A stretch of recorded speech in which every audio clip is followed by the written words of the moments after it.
வணக்கம் விவசாய மக்களே. என்னடா அப்படின்னு பார்த்தீங்கன்னா, நான் தோட்டத்து பக்கம் அப்படியே வந்தேங்க லைன் ஆஃப் பண்ணுறக்கு. காலையில் 5 மணிக்கு எந்திரிச்சு நம்ம பட்டியெல்லாம் கூட்டி விட்டு அப்புறம் தீன் போட்டுட்டு அப்புறம் அப்படியே வந்தேன். அப்புறம் நம்ம தோட்டத்தை சுற்றி பார்க்கும்பொழுது இந்த மரத்தை பார்த்தேன். என்னடா ஆச்சு அப்படின்னு பார்த்தீங்கன்னா, இது அழுகல் நோய் வந்துருச்சு.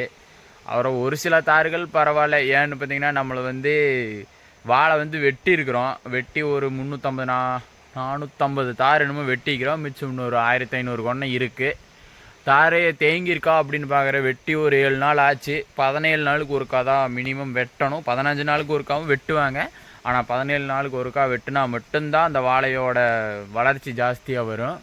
இந்த டைம் நம்ம அடுத்தது சிப்ஸ் வெட்டு தான் ட்ரை பண்ணலான்ட்டு இருக்கிறேன். அதனால் அதுதான் பண்ணணும், அதுதான் வெட்டணுன்ட்டு இருக்கிறேன். சரி, நம்ம தோட்டத்தில் வாழைத்தாரெலாம் எப்படி இருக்குதுன்னு சொல்லி வீடியோக்குள்ளே போகலாம் வாங்க. புதுசாக யார் வீடியோ பார்த்தாலும் நம்ம சேனலை சப்ஸ்கிரைப் பண்ணி வச்சுக்கோங்க. எனக்கு கொஞ்சம் சப்போர்ட் பண்ணுங்கள். வாங்க உள்ளே போகலாம். நம்ம தோட்டத்தில் மிச்சம் இருக்கிற இந்த மாதிரி வாழை தான். இதெல்லாம் இப்போவே மினிமம் 20 கிலோ வரும். இது அதிலோட கொஞ்சம் பிஞ்சு ரகம். இது கொஞ்சம் தேக்கத்து ரகம். இது மாதிரி நம்ம தோட்டத்தில் ஒரு சில தார்கள் இருக்குது. நம்ம வாழைன்னு போட்டால் நான் ஒரு தார் காட்டுறேன் பாருங்கள். அது மாதிரி தார் தாங்க கொண்டு வரணும். அதுக்கு முக்கியமான காரணமே எருக்கள் தாங்க. ஆட்டோட எரு, மாட்டோட எரு, அப்புறம் கோழி எரு. இதுக்கு மட்டும்தான் நம்ம வாழவே 30 கிலோ வரைக்கும் கொண்டு வருது. நான் செக் பண்ணி கூட பார்த்துட்டேன். ஒரு 10 வாழைக்கு போட்டு அதில் ஒரு வாழை இது தாங்க. எப்படி இருக்குன்னு பாருங்கள். 8 சீப்பு 9 சீப்பு இருக்கும். ஆனால் இருந்தாலுமே தார் மினிமம் 30 கிலோ வரைக்கும் வருது.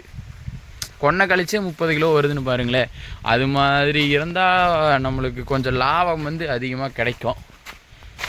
சரி, நம்மளுக்கு கொடுத்து வச்சது இப்படி தான் இப்படின்னு சொல்லிவிட்டு இறக்கிற வாழையை வளர்த்தி காப்பாற்றிட்டு போயிடுவோம். நம்மள இந்த டைமு வெட்டுறக்கு எப்படியும் ஒரு 200 தார் விலகுன்னு நினைக்கிறேங்க. நம்ம தோட்டத்தில் யார் வாழை போட்டிருந்தாலும் எனக்கு கொஞ்சம் சொல்லித்தாங்க. உங்களுக்கு ஏதாவது தெரியாத டவுட் இருந்தால் எனக்கு கேளுங்க. இது மாதிரி தாரெலாம் நான் தோட்டத்து சைட்லலாம் பார்க்குறது கிடையாது வெளியே. ஏன்னா அங்கெல்லாம் இது மாதிரி வராது. ஏன் அப்படின்னு பார்த்தீங்கன்னா, ஃபஸ்ட்டு காரணம் தண்ணி, 2வது காரணம் உர மேலாண்மை. ஒரு அண்ணா கேட்டிருந்தாரு, உரத்தை பற்றி சொல்லுங்கண்ணா அப்படின்னு சொல்லி. நான் அடுத்த டைம் ஸ்ட்ரெயிட்டாக உரம் போடுற போதே அவருக்கு சொல்லிடலாம் அப்படின்னு சொல்லி வெயிட் பண்ணிகிட்ருக்கேன். நம்ம தோட்டத்து வாழையில் இருக்க வாழை இதுதாங்க தார். எப்படி இருக்குன்னு பார்த்தீங்களா? எனக்கு தெரிஞ்சு நம்ம தோட்டத்தில் பரவாயில்லைங்க. இந்த டைம் ஒரு அளவில் இருக்குது. நம்ம உங்கள் ஏரியா சைடில் இப்படி இருக்கா இல்லையா அப்படின்னு சொல்லுங்கள். நம்ம தோட்டத்தில் எனக்கு தெரிஞ்சு இந்த டைம் வெட்டுறது பூரா 9 சீப்பு தான் வெட்டுவோன்னு நினைக்கிறேன். இது மாதிரி ரகம் இருக்குன்ட்டு. வாழை விவசாயத்தில் கொஞ்சம் உஷாராக இருக்கிறவங்க மட்டும்தான் சம்பாதிக்க முடியும். ஏன் அப்படின்னு பார்த்தீங்கன்னா, இதுக்கு வாழையை பொறுத்த வரைக்கும் பாதுகாப்பு ஜாஸ்தி. என்னென்னு பார்த்தீங்கன்னா, ஒரு பக்கம் பன்னி அடிச்சிடும், ஒரு பக்கம் யானை அடிச்சிடும், இன்னொரு பக்கம் நம்ம புயல் காற்று அடிப்பார்.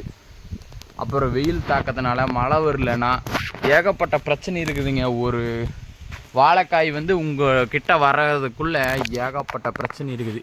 அதனால் ரொம்ப ரொம்ப சிக்கலான விஷயம்.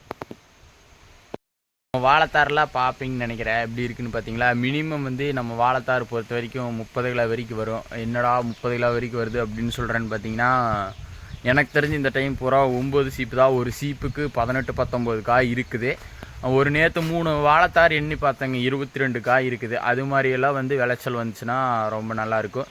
ஆனால் இது என்னன்னு பார்த்தீங்கன்னா, இப்படி 9 சீப்பெல்லாம் இருந்துருச்சுன்னா, இந்த தார் மாதிரி 9 சீப்பெல்லாம் இருந்துட்டா எப்படியும் 11 மாதம் 12 மாதம் எடுத்துருங்க. அதை தாண்டி போனாலும் போகும். ஏன்னா அது தேக்கத்துக்கு கொண்டு வர முடியாது. ஐ மீன் தேக்கம் என்னன்னு பார்த்தீங்கன்னா, அந்த காயோட உருட்டு அதில் அந்த காயில் நிரம்பு மறைஞ்சிரோன்னு. அப்போ தான் ஃபுல் தேக்கம் அப்படின்னு சொல்லுவோம். நம்மளே ஒரு டைம் பாக்ஸ் வெட்டு இந்த தாரை பாருங்கள். இந்த தார் எப்படி இருக்குன்ட்டு 9 சீப்பு இருக்கும் இதில்.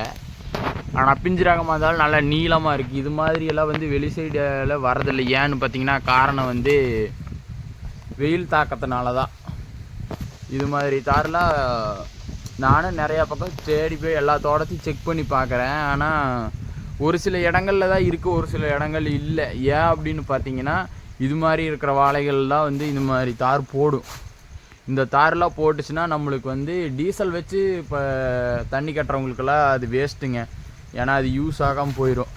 இதே இது மாதிரி தார் போட்டால் கூட நம்மளுக்கு ஏதோ வந்துடும். ஆனால் இது மாதிரி போடுற போது மினிமம் இது 15 கிலோ வரும், ஆனால் இது 20 கிலோ வரும். அதில் தான் டிஃப்ரென்ஸு, மித்தபடி ஒன்றும் கிடையாது. தோட்டத்தில் வந்து இது வந்து மினிமம் ஒரு 3 லைன் வந்து எந்திரிக்கல அப்படின்னு பார்த்தீங்கன்னா கொஞ்சம் பாறை வந்துருச்சு, அதனால ஒன்றும் பண்ண முடியல. இந்த சீப் பாருங்க, இந்த தார் எப்படி இருக்குன்னு சொல்லி. ஒரு சீப் வந்து ஏமாந்து இப்படி வந்துட்டு இருக்குது. அது மாதிரி தான் இது வந்து. இதுக்கெல்லாம் என்ன காரணம் அப்படின்னு பார்த்தீங்கன்னா பாறை. இதுக்கு வந்து நம்ம அதிகமாக யூரியா வச்சோம்னா, யூரியாவும் பொட்டாசும் வச்சோம்னா இந்த வராத வாழையை வந்துடும். அப்படி தான் கடைசியில் தான் எனக்கு இதை பற்றி தெரிஞ்சு நான் வச்சு அப்புறம் பரவாயில்ல, தார் போட்டிருக்கு, 7 சீப்பு வரைக்கும் போடுது, பரவாயில்ல. அதே மாதிரி இந்த சின்ன சின்ன விஷயங்கள் உங்களுக்கு டவுட்டாக இருந்தால் எனக்கு கேளுங்க. எனக்கு தெரியலனா கூட நான் யாராவது பெரிய விவசாயிகளை பற்றி அவங்கக்கிட்ட கேட்டாவது உங்களுக்கு நான் சொல்கிறேன், சரிங்களா? நம்ம அடுத்த டைம் வந்து நான் குவிண்டால் தான் போடலான் இருக்கேன். ஏன்னா குவிண்டால் வந்து நல்ல ஈல்டு கிடைக்கும். இப்போ வந்து மினிமம் ரேட்டு 40 ரூபா, 42 ரூபா, 43 ரூபாயில் நிற்கிது. அதிகபட்சமான ரேட்டெல்லாம் கிடையாது, முக்கிய அளவான ரேட்டுகள் தான். எனக்கு வந்து கொஞ்சம் சப்போர்ட் பண்ணுங்கள், நானும் உங்களோட விவசாயத்தை பகிர்ந்து கொள்கிறேன். நெக்ஸ்ட் வீடியோ பார்க்கலாம். டாடா, பாய் பாய். இந்த வீடியோ பிடிச்சிருந்தா கமெண்ட் பண்ணுங்கள், வீடியோக்கு மறக்காமல் லைக் பண்ணிடுங்க. நம்ம சேனலில் யார் புதுசாக பார்க்குறதுக்கு வந்தாலும் டக்குன்னு நோட்டிஃபிகேஷனை டொங்குன்னு தட்டிட்டு போயிருங்க.